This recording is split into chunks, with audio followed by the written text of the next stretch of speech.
Noche de martes en Bella y Bestia y llega ella. ¿Será la Bella? ¿Será la Bestia? Con ustedes, Carolina Moroz. Un saludo a Wiñaski. Un beso enorme para Nico Wiñaski, que por supuesto ya enseguida va a estar de vuelta con nosotros esta semana. Le mandamos un beso. Está, como decíamos ayer, un poco pachucho, pero se está recuperando. Así que para él y para toda su familia, un beso enorme. Esto es Bella y Bestia, cargados de información. Y atención, porque está nuevamente con nosotros Rodrigo Alegre. Rodri, ¿cómo estás? Claro, ¿cómo andas? ¿Bien? Bueno, tenemos que seguir hablando de la secta del horror, tenemos que seguir hablando de nuevas revelaciones, nuevas denuncias, nuevas escuchas. ¿De qué se trata lo que vamos a escuchar y hablar hoy en Bella y Bestia? Claro, aparecen directamente ahora escuchas telefónicas. Ayer se conocieron algunas, pero ahora se conocen nuevas donde involucran concretamente a un artista, a un cantante dentro de esta organización, en una rama de esta organización, en una ramificación, una área concreta de recaudación que tenía que ver con la explotación sexual, y aparece el nombre de un cantante, de un artista, y sumado a eso una novedad judicial, porque van a seguir detenidas las 19 personas. Eso y mucho más en un ratito nomás. Bueno, empezó a trascender hoy que el nombre en cuestión podría ser el del propio Plácido Domingo, o sea, una primerísima figura. De esto vamos a estar hablando también con Javier Fabracci por las repercusiones que está teniendo, entiendo esto, y por supuesto todos los detalles de esta investigación empezaron a tirar de este ovillo que se remonta también a una causa anterior de los años 90. Resulta que hay más denuncias y más detalles escabrosos. Enseguida también se va a sumar Javier Fabracci con la información y vamos a hablar de la manipulación psicológica. ¿Cómo opera una secta? Y para esto va a estar una especialista conversando con nosotros, Laura Quiñones, a quien hemos consultado en otras ocasiones porque queremos entender justamente la trama de la manipulación psicológica. Pero antes hay que hablar de las cosas como son en la Argentina. Hoy, bueno, por supuesto conocimos detalles sobre lo que se conoce como la segmentación de tarifas, el aumento de tarifas, y en medio de una conferencia de varios funcionarios, entre ellas la titular de AISA, Malena Galmarini, pasaba esto ante una pregunta de nuestro compañero Gonzalo Asís. Enseguida vamos a ver el tape, pero esto tiene que ver con, y por eso lo llamamos las cosas con su nombre, con la pelea que suele haber en algunos referentes del oficialismo, nada menos que con la realidad, que con las cosas como son. Por supuesto, cuando les toca hacer oposición, no tienen ningún problema en señalar y categorizar a una medida que implica un aumento tarifario como lisa y llanamente un tarifazo. Bueno, pues resulta que es redistribución de subsidios cuando les toca implementarlos a ellos. Resulta que lo que es un plan para un ajuste por la fragilidad de la situación macroeconómica de la Argentina nunca termina de llamarse por su nombre. Esto pasaba ahora sí en la conferencia de prensa. ¿Qué van a hacer para que este aumento de tarifas no termine convirtiéndose en un aumento de inflación el día de mañana con los números que venimos teniendo? Gracias. Gonzalo, te corrijo, no es un aumento de tarifa, es una redistribución de subsidio. No es un aumento de tarifa, sino una redistribución de subsidio. Bueno, es un aumento, para muchísima gente es un aumento, pero más allá de eso, aquí lo que se esconde, y volvemos a hablar de las cosas por su nombre, es esta pelea por acaparar una narrativa reñida con la realidad. Hay un aumento de tarifas para muchísimas personas. Hoy además se exhibieron unas filminas con edificios emblemáticos, así se los categorizó, de la ciudad de Buenos Aires, e incluso la fachada de una casa en San Isidro, y se dio a conocer cuánto se pagaba. Sin dudas, y lo hemos dicho en este mismo espacio, es necesario y era necesario repensar las tarifas irrisorias en la Argentina. Sin dudas. Pero llamemos a las cosas por su nombre. Un aumento es un aumento. Fin.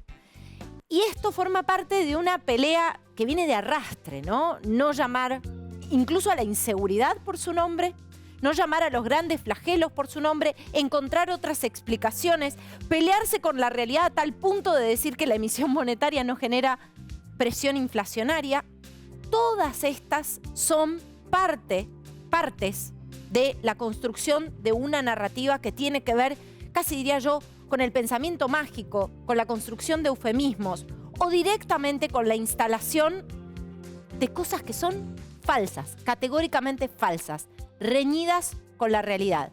llamaremos a las cosas por su nombre, como bien decía Gonzalo Asís en la formulación de su pregunta, un aumento tarifario que también va a tener impacto en esa gran piedra en el zapato para la gestión de la economía argentina y para la gestión de la economía de cada uno de nosotros, que es la inflación. De esto, por supuesto, vamos a seguir hablando, pero ahora tenemos información de último momento.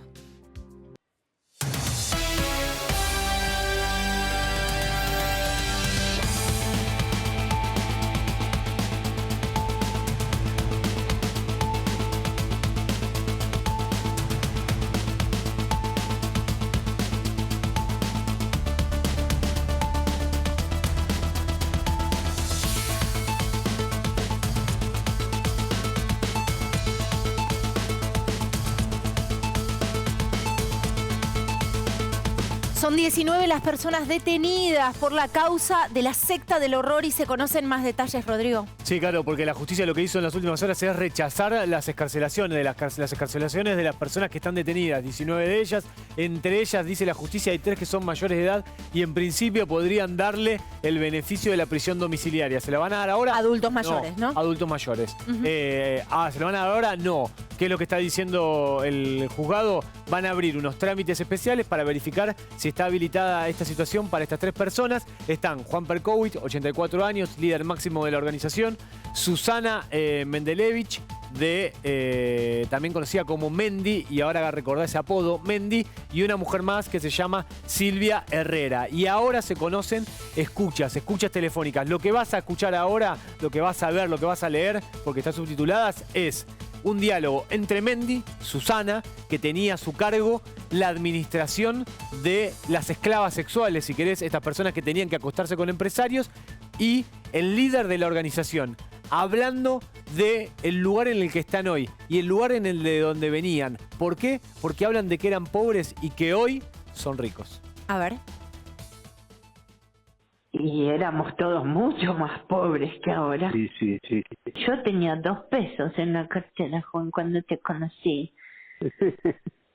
Éramos todos mucho más pobres. Ha habido 1 o 2 personas que tenían plata, pero los demás eran todos muy pobres. Sí. Claro. Vos a todos nos diste un bienestar que nunca hubiéramos logrado sin vos. No, seguro que no.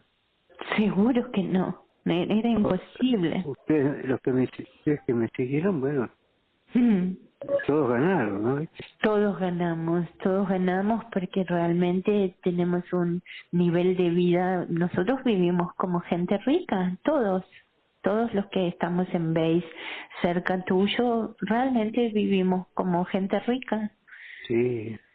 Absolutamente, viajamos, tenemos nuestros autos, nuestras casas, nuestra ropa, nuestros equipos electrónicos, todo como si fuéramos millonarios. Por eso coches, viajes, departamentos, ropa, todos somos millonarios. Sí. Es así. Lo logramos. Lo logramos, señor.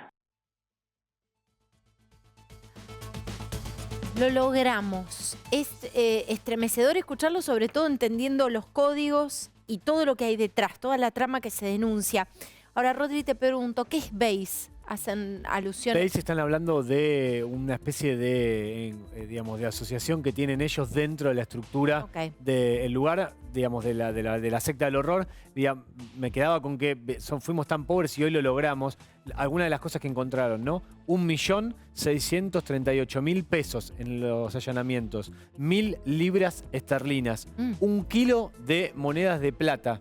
1.130.000 dólares. Todo esto en efectivo. Bueno, la Ford Bronco que mencionábamos de Perkowitz, 300 historias clínicas. Bueno, pero digo, más que nada lo del dinero. Hoy se sabe que había 2 sistemas de recaudación dentro de la secta. Uno de ellos era la explotación sexual. Esta mujer que escuchamos, Susana Mendy, la vamos a retomar más adelante porque hay un diálogo donde hablan de Plácido para la Policía Federal, que estuvo haciendo las escuchas, es Plácido Domingo, manejaba un grupo de mujeres, y escuchá lo que te voy a decir, porque la verdad que es asombroso, las cuales tenían relaciones sexuales con clientes, que eran empresarios, ¿dónde tenían las relaciones sexuales? La mayoría de las veces en el piso 9 de la calle en el Estado de Israel. El piso 9 le llamaban el museo y era una especie de hotel alojamiento donde iban estos empresarios que pagaban y se acostaban con las alumnas. ¿Qué pasaba? Si vos pagabas $200, era poco. O sea, pagabas $200 como para acostarte con alguien, digamos, y esto en términos de la investigación. Ahora, si aparecía alguien que pagaba para acostarse con vos mucha más plata, $1000, la organización, la secta, te abría las puertas y te permitía subir hacia un escalafón más, un escalón más, si se quiere, dentro de la institución. ¿Qué era lo que decía Juan Perkovic? Para seguir explotándote. Sí, siempre era una manera donde sometían a las mujeres de manera a actividades sexuales, digamos, a relaciones sexuales, le cobraban a alguien y depende si captaba a alguien de mucha plata o de poca plata. Para el organizador, para el ángel, para el papi, como lo mencionan en la organización, esto era una sanación. Las mujeres tenían que acostarse con estos clientes porque tenían el yo muy bajo y tenían una especie de sanación. Y cuando pasaban estas situaciones del museo, del piso 9, donde se acostaban y mantenían relaciones sexuales, dice la investigación que hay un personaje que se llama el mago, ahora voy a buscar bien el nombre porque no me lo recuerdo concretamente, que se encargaba de grabar y de tener filmaciones de esas situaciones y que todo eso se acopiaba en dos direcciones, una en la calle Castro Barros y la otra en una dirección en la calle Amenábar, todo en la ciudad de Buenos Aires. Es decir que si Esto hay para gente, extorsionar. o no, porque también dice la investigación, y esto es información, que el líder espiritual, el ángel, el maestro Perkovic, tenía que ver con quién se había acostado la alumna, porque en base a eso, de cómo se había acostado y cuánto le había sacado en términos de dinero, iba a pasar al escalafón de arriba, ¿no? Siempre el que arrancaba, el alumno, que lo trataban de convocar los martes y los viernes entre las 8 y las 8:30, estaba en el nivel 1. En el nivel máximo que estaba él era el 7 formal. Y después hacia abajo el resto de la estructura.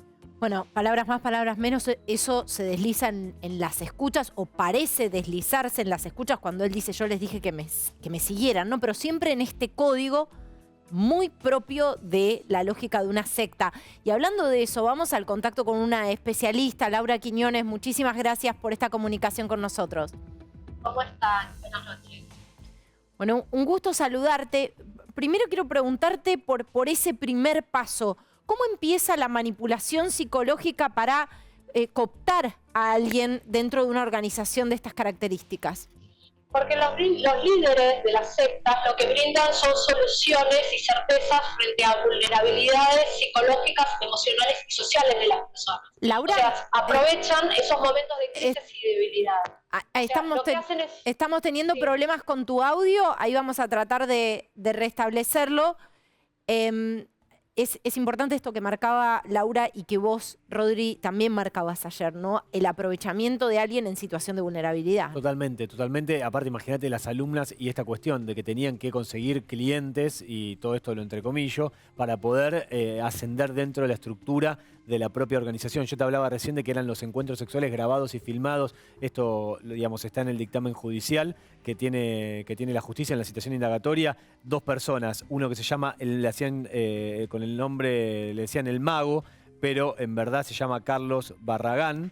Y él estaba en la calle Castro Barros al 1100, ahí se guardaban los archivos, Carlos Barragán, y los otros lugares eran en la calle Bulnes al 1400, ahí se recopilaba y se guardaban todas estas situaciones. Incluso algunas de estas ceremonias las llaman así textual, ¿no? Las Go Busters, porque se dedicaban a realizar prácticas ceremoniales de actividades sexuales con geishas, que era lo que hablábamos en el día de ayer, el geishado o el palomeo, que tenía que ver con estas actividades sexuales. Esta era una fuente de financiación, de recaudación de dinero, mejor dicho, de la organización. La otra era el aporte de los alumnos, que podía ir de $200, siempre en moneda extranjera, y en algunos casos, dice la investigación, que llegaban hasta, a medida que iban subiendo, hasta $10.000 de aporte, siempre para mantener la estructura piramidal de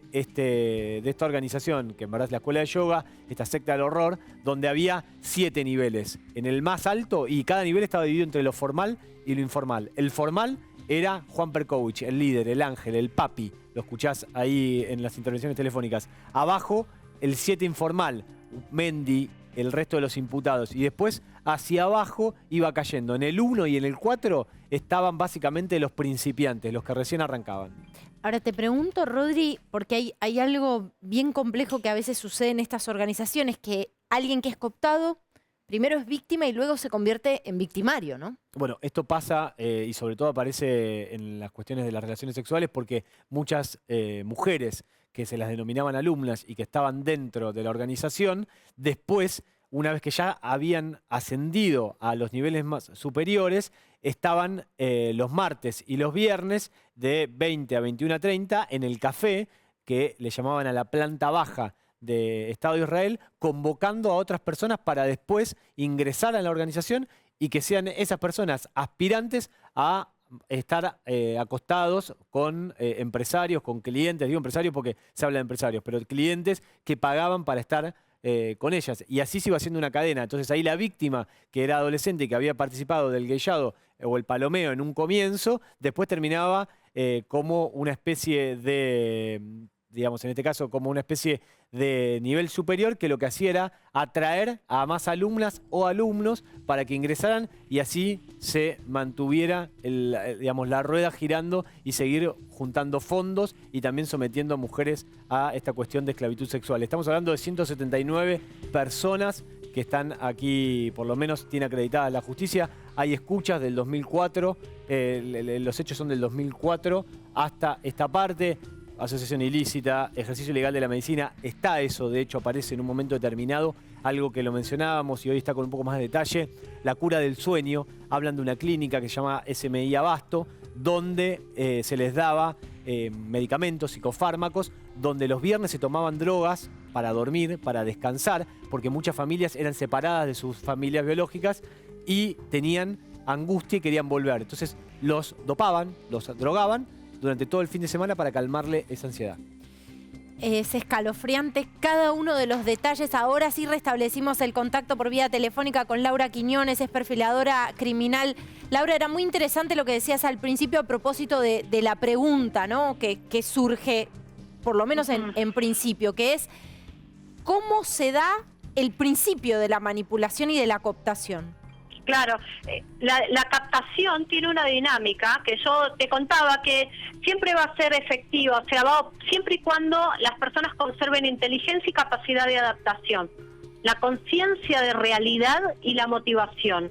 O sea, esto tira por la borda muchas elucubraciones que hace la gente que dice que, bueno, si es tonto, por eso cayó. No, acá la cuestión es porque, digamos, la gente que llega son personas que tienen algún problema emocional, psicológico y social, ¿sí?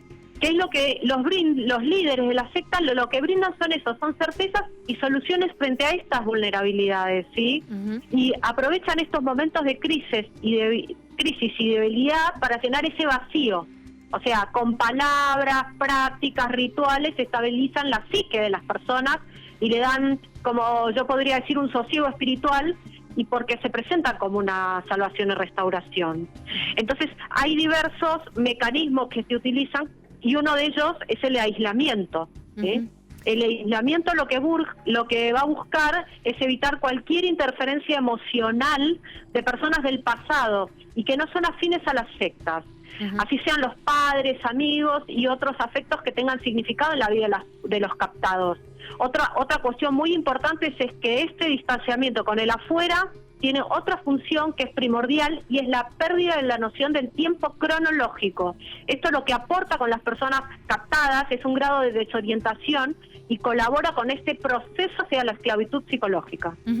Laura, te pregunto, por supuesto, tenemos también varias preguntas de Rodrigo Alegre, que viene siguiendo el caso y tiene más detalles sobre esta organización puntualmente, pero te pregunto algo que recién le preguntaba a Rodrigo, ¿no? Por estas personas que pueden ser captadas en principio y son víctimas de toda esta manipulación y de estas tramas sórdidas, y luego quizás se convierten hasta en victimarios.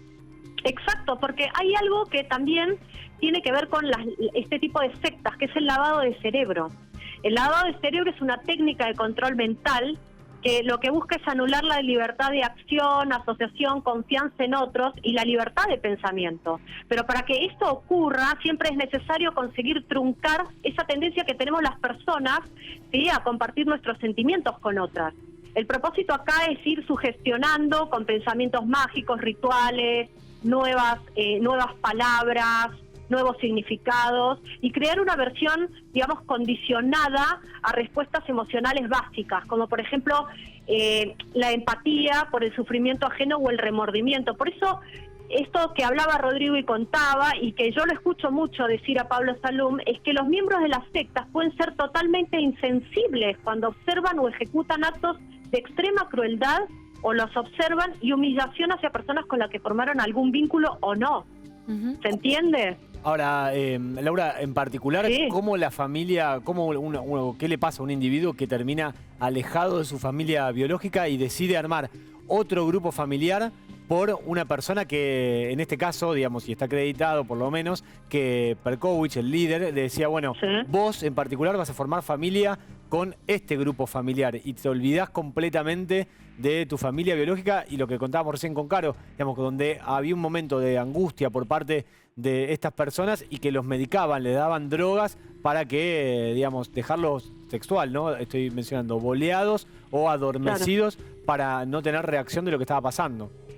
Claro, lo que pasa es que ellos lo que buscan es generar y perpetuar un temor basado en ideas paranoides o que tiene que ver con la persecución o el perjuicio que pueden provocar las personas que son ajenas a la secta. Estas creencias, ¿sí?, paulatinamente van a pasar a ser verdades absolutas y así lo que logran es inseguridad, manipulación y dependencia. Y por supuesto ya es así como lo que consiguen es ir alejando a las personas con este proceso del cual te hablaba de la captación, ¿no? Con este aislamiento, con su doble, digamos, discurso, ¿no? O su doble propósito, que es el distanciamiento emocional con vínculos, digamos, de parentesco, de raíz, emocionales, o sea, que son indudablemente personas, muchos vienen de familias que son familias buenas, que son familias prosociales, que son familias amorosas, pero son captados por esta, digamos, vulnerabilidad emocional, psicológica y social. Lo que ellos dan, cuando una vez que vos estás en la secta, para contrarrestar este miedo que te han metido y esta sensación de desprotección frente a la afuera, es ir implantando nuevas ideas y preceptos para una restauración, revolución o salvación. Y muchos de estos nuevos preceptos lo que contienen es la distorsión de normas sociales y culturales. O sea, ¿sí? que traemos todos. pero siempre tenés que tener, digamos, como un líder o alguien que esté pensando todo, Sí. por lo que vos decís, todo el Sí, por tiempo, supuesto. una cuestión de introducir ideas y conceptos para Claro. poder manipular eso ante una amenaza externa o foránea, digamos, todo el tiempo Exactamente. pensando en que tenés que crear algo nuevo ante cualquier ataque. Eso es la Claro, mente del líder, digamos. Y esto explica dos cuestiones básicas también que son muy importantes en el proceso de captación de las sectas. Una es que las normas se reinterpretan como le conviene al líder y a sus intereses, ¿sí? Y las que no se pueden se adaptan y se reemplazan por normas propias, ¿sí? Lo más importante de todo eso es que van preparando a las personas captadas para ir quebrantando, digamos, de a poco sus leyes o tabúes, como por ejemplo el tabú del incesto, ¿sí? Y también hay otra cuestión muy importante que tiene que ver con las sectas y la cual vos hacías alusión en todo este modus operandi que tenían, que es la eliminación de impulsos sexuales, que juega un papel fundamental en todas las personas. No solo por esta función, sino que el control sobre los instintos va a ser liberado cuando y cómo lo ordene el líder, ¿sí? Y con el tiempo se van a ir implantando emociones que tienen que ver con el odio, la búsqueda de confrontación con el otro. Esto no es al principio, ¿sí? Al principio hay una especie de fantasía de que todos somos iguales y hay un único líder. O sea, hay una falsa horizontalidad que después se va a ir convirtiendo en verticalidad, ¿sí? Sí, ¿sabés qué, Laura? Te escuchaba hablar y pensaba también en la cantidad de personas. Hace un tiempo vi un documental sobre la cienciología, ¿no? Con algunas denuncias que se hicieron. Y una de las cosas que me llamaba la atención y que me llama la atención también de algunas de estas tramas es la supresión absoluta de la lógica racional, ¿no? Muchas de estas personas perfectamente capaces de entender racionalmente que que todo esto no tiene sentido, que es un camino de deshumanización inclusive. Por supuesto. Pero hay algo que se anula, que se suprime en el orden racional. Eso es quizás algo que se me escapa o no llego a entender. ¿Nos podés contar vos? Claro, es justo de lo que te estaba hablando al principio, que es el grado de desorientación, ¿sí? Es decir, yo voy a suplantar todo aquello que tiene que ver con las respuestas afectivas espontáneas y voy a implantar las que se consideran correctas, ¿sí? Es decir, yo para eso tengo que haber conservado, como te comentaba, la inteligencia, mi capacidad de adaptación, mi conciencia de realidad y mi motivación. Porque voy a ser reprogramado. Y todas esas respuestas normales, comunes que tenemos los seres humanos, ¿sí?, van a ser suspendidas o modificadas por otras que son afines a los líderes. Por eso vos tenés, por ejemplo, en el discurso final de Jonestown, que yo lo subí a mi cuenta de Instagram, que es Criminal Profile, yo ahí subí una parte del discurso final de líder Jim Jones de la secta de Jonestown, donde para ellos es lo que habla cuando para hacer que más de 900 personas maten a sus, digamos, compañeros y tomen una poción, como él le llama, una poción que contenía Kool-Aid y cianuro. Él no habla de que esto es un suicidio, él habla que esto es un acto revolucionario. Ahora, digamos, pensando en esto, este caso viene desde el año 93, hablamos ayer con Ricardo Canaletti, nunca llegó a nada, ahora otra vez la denuncia, nuevos hechos, algunos de los personajes se repiten. Digo, más allá de que esto tiene un correlato en los 90 y que ahora en el 2022 también. Porque yo sigo escuchando cada vez más este tipo de casos, ¿hay más organizaciones coercitivas de este tipo, sectas si se quiere en manera vulgar, en este último tiempo o a lo largo del tiempo siempre aparecieron? Hoy son más populares y las conocemos. Perdón, no te escuché lo último. No, lo que digo es, hay este tipo de organizaciones, digamos, se conocen más ahora, siempre existieron, no sé, pienso ahora en la Iglesia Filadelfia, que también tenía que ver con una organización que sometía a mujeres e incluso promovía el incesto en un momento determinado, con cuestiones de hipnosis. Digo, ¿se conocen más ahora los casos? ¿Si hay más casos hoy por hoy o siempre existieron y bueno, somos nosotros que estamos poniendo el lupa? Hay muchísimos. Incluso, ¿te acordás? No sé si ustedes recuerdan la iglesia de los Davidianos con David Koresh en la masacre de Waco en Texas. O sea, eso ya se conoce una vez que él estaba rodeado por la gente, por la policía, el FBI los venía analizando, los venía evaluando, estudiando, y bueno, se suscita ese gran incendio que vimos todos.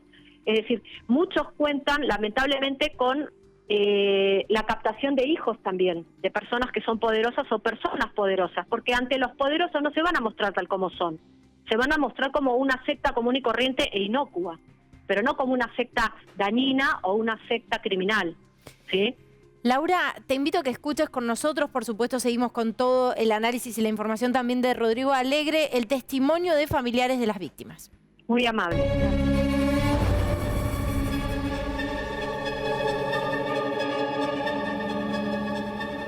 Empezamos a ver diferentes comportamientos por parte de ella. Y esos fueron los primeros signos del nivel de locura que tiene, ¿no? Escucharla, por ejemplo, hablar del maestro como una especie de santo inmortal. Y además tuvimos la oportunidad a través de un íntimo amigo, a través de una pareja que tenía él, de avisarnos de que Valeria pertenecía a la escuela de yoga.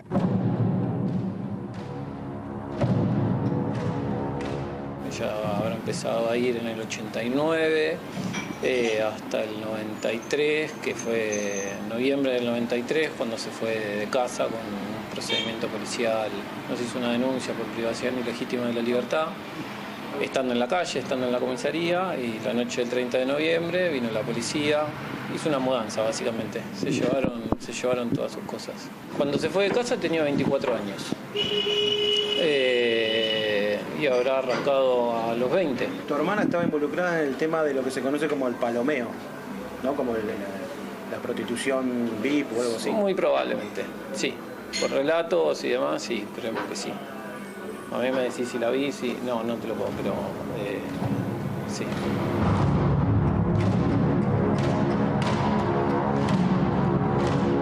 La madre lo que hacía era en épocas de elecciones buscaba el padrón electoral. Como tenía el domicilio registrado, el mismo domicilio nuestro, a ver a qué escuela iba a votar, entonces la esperaba, nos pasábamos horas ahí esperando de que a ver si venía a votar. Aparecía. Bueno, nosotros hace 8 o 9 años que no tenemos más contacto, ni un contacto casual. Cuando terminó toda la instancia judicial, que duró como 11 años, 12 años, ahí se cortó el contacto porque ya no tenía más necesidad de venir a vernos. No puedes hacer nada, el lavado de cerebro es así. No, ¿cómo haces para revertirlo? Cuando no tenés oportunidad, si no podés conversar, no podés averiguar, no podés ir, no sabemos nada. Sean las dos cosas, ¿no? Por un lado, de parte del maestro, yo estoy convencido de que él tiene un carisma particular para poder desarrollar esto. Yo, si quisiera tener una secta hoy, no la podría tener. Y por otro lado, un público vulnerable que está en búsqueda de algún tipo de solución, ¿no?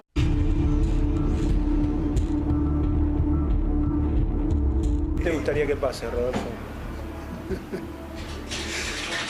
Por ahora estamos contentos. Yo, en lo personal, yo quiero que lo sancionen. El comportamiento, quiero que se comprueben todos estos delitos y, en definitiva, las personas involucradas sean sancionadas. Valeria no es la que se fue de casa. Valeria no es. Nosotros no vamos a recibir a la Valeria que se fue de casa. Y esa situación veremos cómo se plantea. Veremos. Toca el timbre y ¿qué hacemos? Toca el timbre y ¿qué hacemos? ¿Qué hacemos? No la vamos a dejar tirada, pero... Un abrazo de papá. De mamá seguro.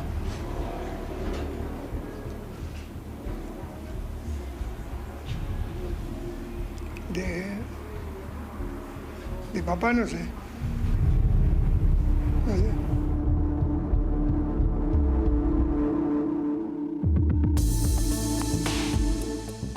Bueno, esto que estamos escuchando es absolutamente estremecedor y te habla también de todas las otras víctimas, que son esos núcleos familiares que perdieron a alguien que aman. Y lo perdieron porque lo que dice este papá es, ya no sé quién vuelve, justamente por toda esa transformación y todo ese dolor y ese sufrimiento que viven estas personas. Y que le duele tanto que lo dice ahí cuando ante la pregunta de Gustavo Barco, que le dice un abrazo de papá, y dice de mamá seguro, de papá todavía no sé, ¿no? Y con la voz quebrada, o dolido y también enojado por esta situación.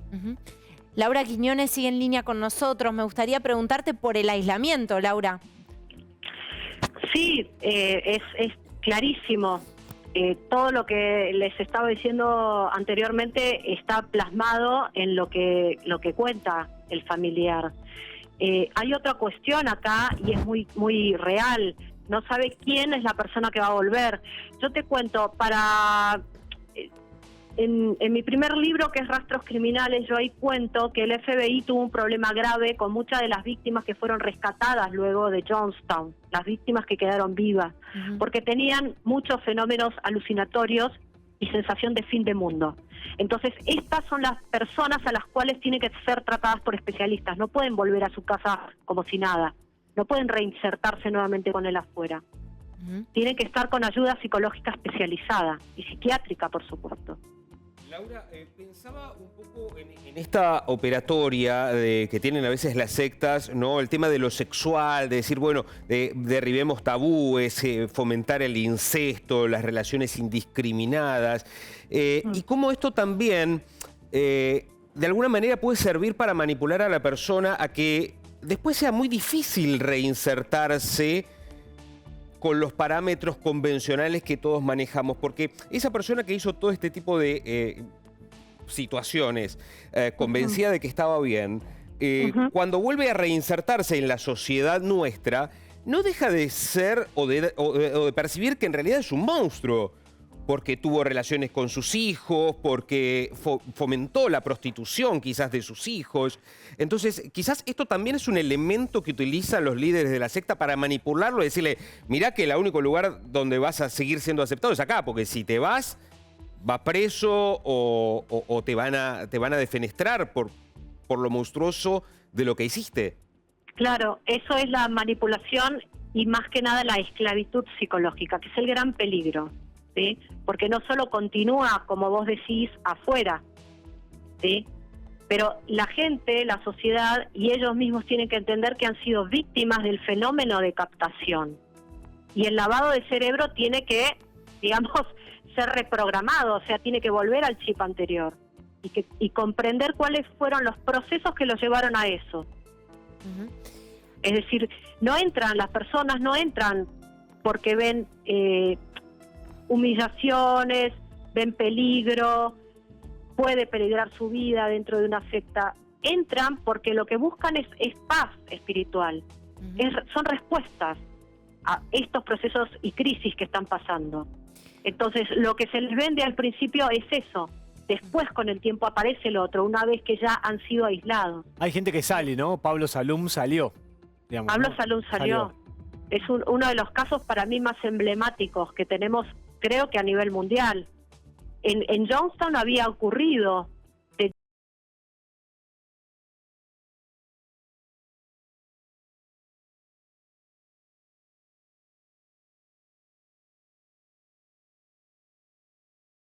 Estados Unidos, logró escapar, porque cuando ella se quiso ir junto a su marido, al marido lo mataron. Y apareció en unas vías de un tren.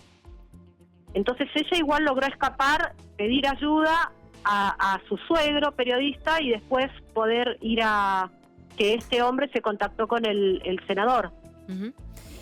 Laura, bueno, desde ya muchísimas gracias por todo este tiempo, por compartir tu conocimiento. Te extiendo la invitación para venir un día al piso de Bella y Bestia porque, por supuesto, estamos siguiendo este caso, pero también queremos ampliarlo. Un análisis un poco más extensivo, este tema y este caso en particular que tiene detalles escabrosos y, por supuesto, tiene al país, diría yo, conmocionado.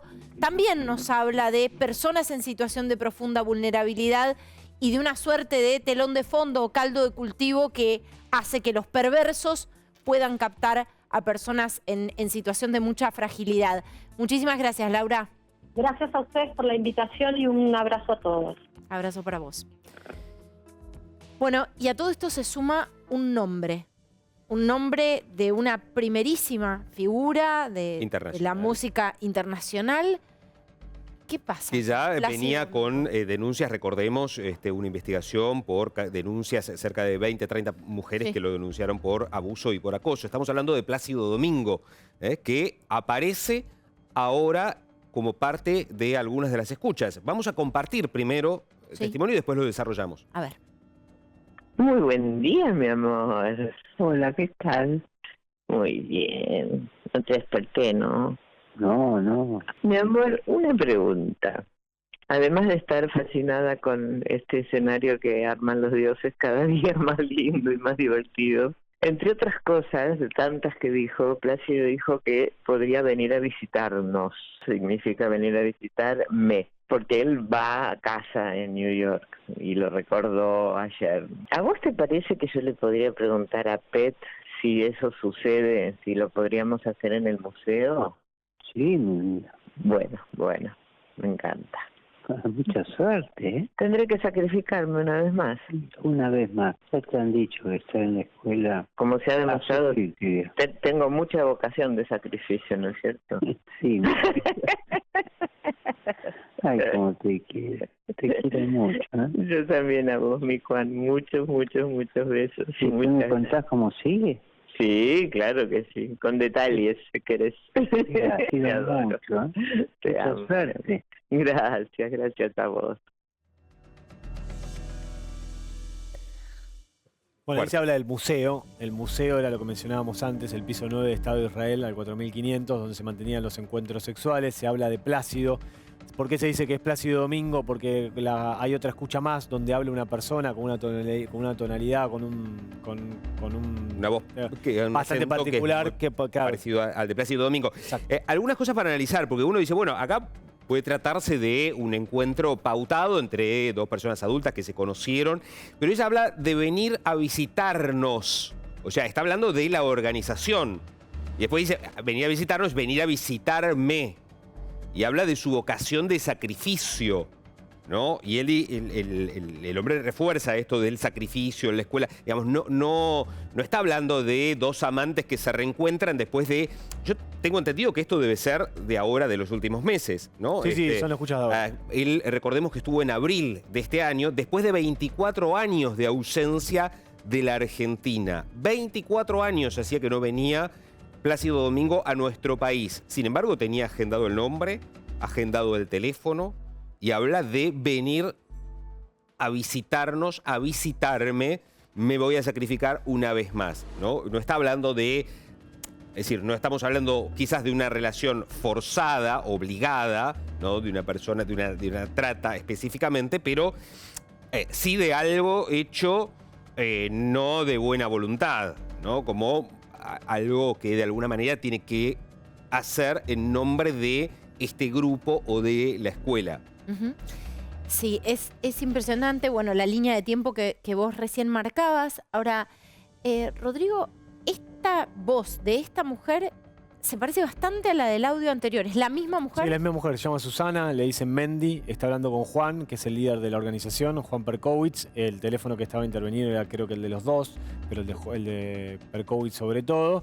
Y es un diálogo entre ellos y están hablando de lo que mencionaba yo, el museo. Después hay otro audio más donde hablan de, bueno, que venga al hotel, pero que vaya directamente a la habitación 500, lo menciona. Este es el diálogo que mantiene Plácido. Plácido. Hombre Plácido. Yo digo que, digamos, nosotros hablamos de Plácido Domingo, ¿por qué? Porque cuando el juez le encarga a la Policía Federal las transcripciones, la Policía Federal pone que, y está en el expediente diciendo se trata de Plácido Domingo, Vamos a la propia escucharlo. policía. ¿Te parece? Es más, cuando salgamos del ¿cómo se llama? De la cena, pues digamos venimos separados, ¿no? Y después lo hacemos así porque ellos, mis agentes y todos se van a subir a la habitación conmigo cuando yo suba, ¿ves? Perfecto. Entiendo, perfecto. O sea que así, y ya después, pues como están en el mismo piso y todo, yo ya te digo, yo estoy en el 500, ¿qué es? 500, ay. No me mandes a la de otro, por favor. Sí, no, por favor, no. Venga, pues, ok. Espérame, déjame ver. Bueno, se habla de una relación obviamente muy cordial entre ellos, ¿no? El diálogo es bastante cordial, están hablando de encontrarse evidentemente para mantener una relación en el hotel donde estaba parando. Recordemos, Plácido Domingo estuvo acá haciendo unos recitales en el Teatro Colón, incluso uno de beneficio por las víctimas de Ucrania.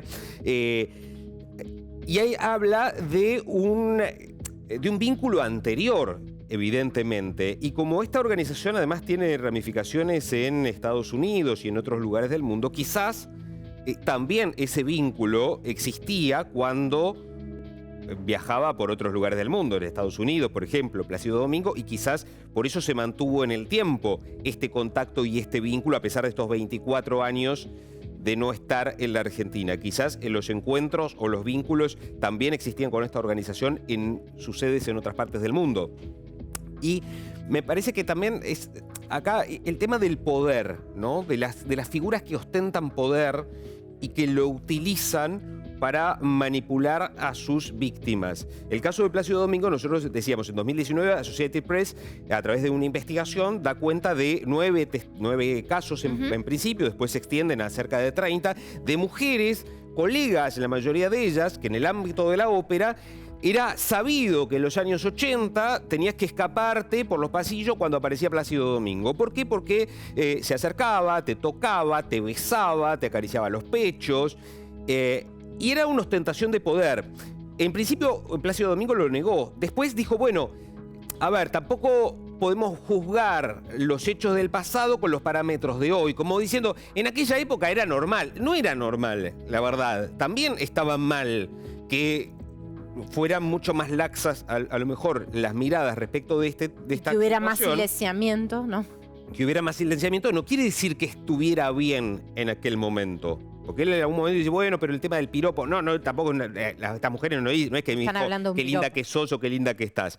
Están hablando de que él venía, las besaba, les acariciaba los pechos y se veían de alguna manera obligadas a tener un encuentro sexual con Plácido Domingo. Terminó levantando la gira, ¿no?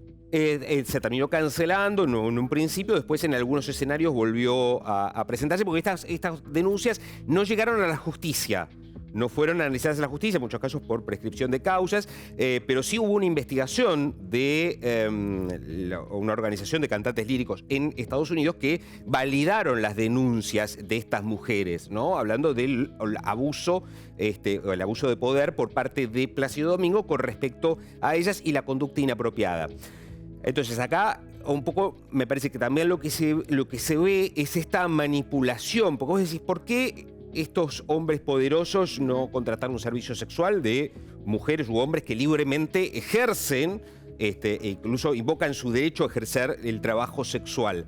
Hay algo del poder, ¿no? Bueno, la gran pregunta es si sabría, ¿no? Que en efecto era esta la... Bueno, ahí hay dos datos, digamos, también que, digamos, si lo analizamos fríamente, hablan del museo. El museo era donde ocurrían los encuentros sexuales. La persona que habla es esta persona que se llama Susana Mendelevich, que era Mendy, que organizaba, tenía a cargo la explotación sexual de las alumnas con empresarios, con clientes, con personas que se acercaban a la organización para aportar dinero. Él puede haber dicho, digamos, no sé, poniéndome en abogado del diablo, puede decir yo no sabía nada de esta situación y simplemente pagaba por sexo, digamos. Bueno, ahí ya es otro terreno, pero bueno, digamos, aparece en una escucha judicial en el medio de una organización que lo que hacía como fuente de recaudación era explotar a mujeres sexualmente con empresarios, con clientes, con lo que sea, como una fuente de dinero y que eran también mujeres mayores, pero bueno, aparece el nombre de él en esta escucha y aparece... habiéndolas manipulado psicológicamente para que accedieran, ¿no? Él puede decir, yo no sabía que había una secta acá detrás de esta situación. Claro. Yo conozco a fulana de tal que se llama Susana, me llevó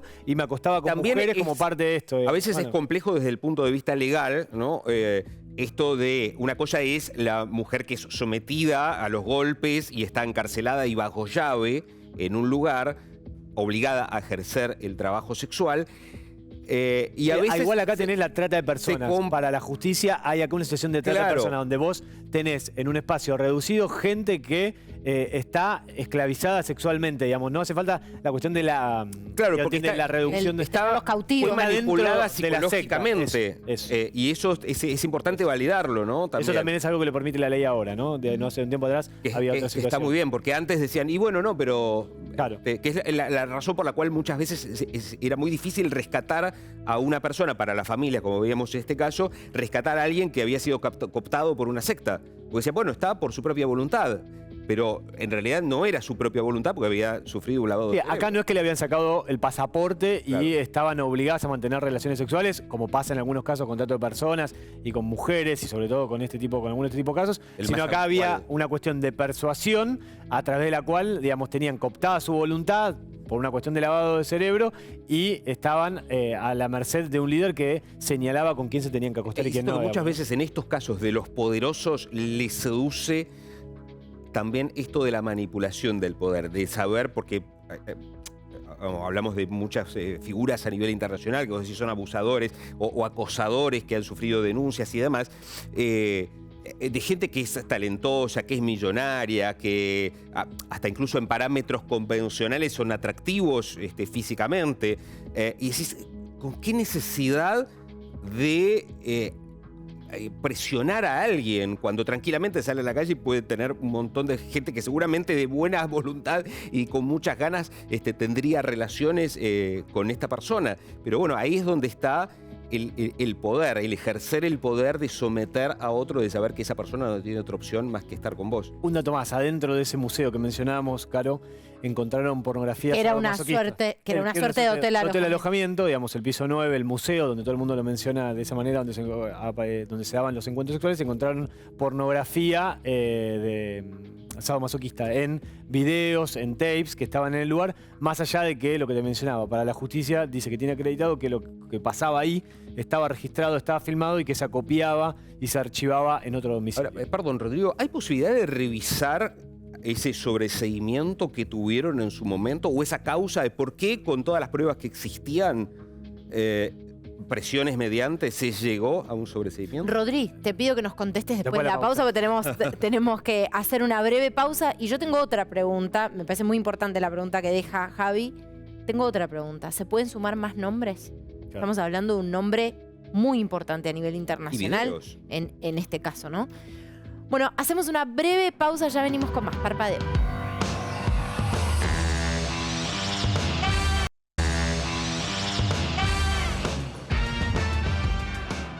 Bueno, y hablamos de la psicología de una secta y hablamos también de más secretos que se conocen del edificio del horror y de lo que sucedía.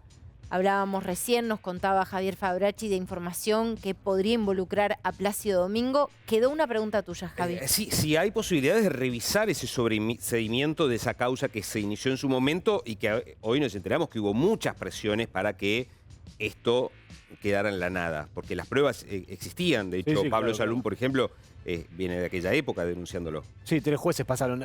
Lo que dicen los abogados defensores de hoy, los imputados, dice ya se juzgó, son la mayoría de las mismas personas. Digamos, no se puede juzgar 2 veces por un principio del derecho a las mismas personas por los mismos delitos. ¿Qué está diciendo la justicia? No, no es así. Esta es otra situación, son otras víctimas, hay otra situación, hay otros delitos y hay otro código con el cual enfrentar esta situación. Evidentemente hay una decisión por parte de la justicia de avanzar y hasta ahora conocemos un ápice, una parte pequeña, la punta de un iceberg que ayer era menos. Me parece que con el correr de los días va a ser más, ¿no? Te sumo algo y casi nos quedamos sin tiempo. Entiendo que hay cuestiones que tienen que ver con la estricta confidencialidad de la causa, pero ¿se pueden conocer más nombres importantes? ¿Vos decís de denunciantes o de personas que de personas que pueden estar involucradas? Y yo creo que con lo menos con esto que decían ahora, que está grabado y que hay un registro y que secuestraron documentación, seguramente vamos a conocer. Digamos. ¿Y videos? Y dicen que hay filmaciones grabadas de los encuentros sexuales, digamos, hay que ver si esas personas cometieron un delito o no. En principio, la organización sí lo está haciendo. Acuerdo de Spartacus. Claro. Muy bien, hacemos la última pausa en Bella y Bestia, ya venimos.